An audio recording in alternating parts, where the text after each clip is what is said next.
Monsieur le Président, Monsieur le Ministre, mes chers collègues, que le souverain et la nation ne perdent jamais de vue que la terre est l'unique source des richesses et que c'est l'agriculture qui les multiplie. Car l'augmentation des richesses assure celle de la population, les hommes et les richesses font prospérer l'agriculture, étendent le commerce, animent l'industrie, accroissent et perpétuent les richesses. Telle était la maxime que François Quesnay nous lançait à la fin du XVIIIe siècle. Avec lui, les physiocrates fondaient leurs réflexions économiques et politiques sur la valorisation du foncier agricole comme un terreau fertile pour nos libertés individuelles. Le sujet qui nous intéresse aujourd'hui se trouvait donc déjà au fondement de notre développement économique. Et sur ce fondement s'enracinaient deux piliers qui structurent encore notre société, la propriété privée des moyens de production et la liberté d'entreprendre. La question du foncier agricole, si elle demeure d'une actualité décisive pour nos agriculteurs, se trouve cependant aujourd'hui en tension avec les grands enjeux de notre siècle, au premier rang desquels figure bien évidemment le défi climatique. Cette question intéresse donc bien au-delà du monde agricole. Elle fait surgir des problèmes nouveaux qui appellent des solutions nouvelles. Et pour cause, les termes du débat ont radicalement changé depuis la fin du XVIIIe siècle.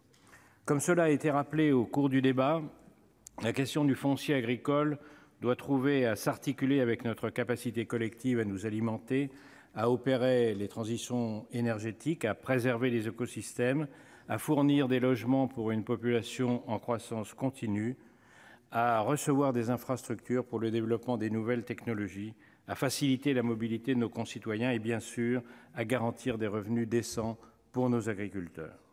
Cet inventaire à la Prévert ne peut que renforcer une conviction que je crois nous partageons tous sur ces bancs, la question du foncier agricole est d'une complexité rare.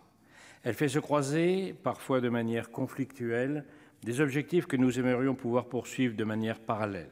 Cette complicité nous oblige ainsi à opérer des choix difficiles.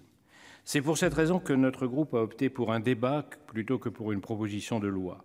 Non pas qu'une proposition de loi ne soit pas nécessaire pour répondre aux défis que nous avons collectivement identifiés, je crois en effet qu'une action législative sera tôt ou tard indispensable, mais plutôt parce que la question du foncier agricole est trop complexe pour qu'on prétende la réduire à des solutions trop simples.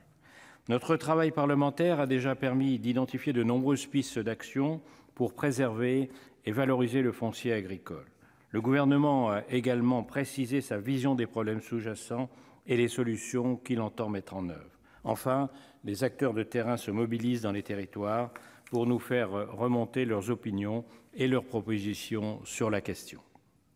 Afin de préserver nos terres agricoles et limiter l'artificialisation de nos sols, le législateur devra très certainement veiller à ce que la nation protège ce foncier au même titre qu'elle s'attache déjà à protéger la biodiversité et les forêts de notre pays en refusant de hiérarchiser l'une de ses priorités aux dépens des autres. Telle est l'ampleur de la tâche qui se trouve devant nous.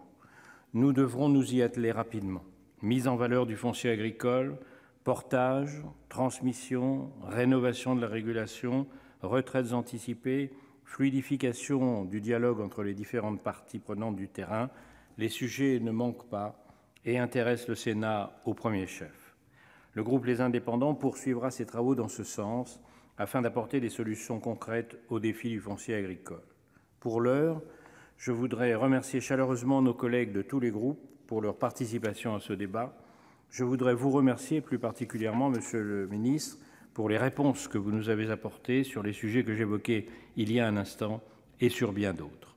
Je voudrais enfin remercier nos collègues Alain Fouché et Franck Menonville à l'origine de ce débat, dont nous voyons bien à son issue à quel point il était nécessaire.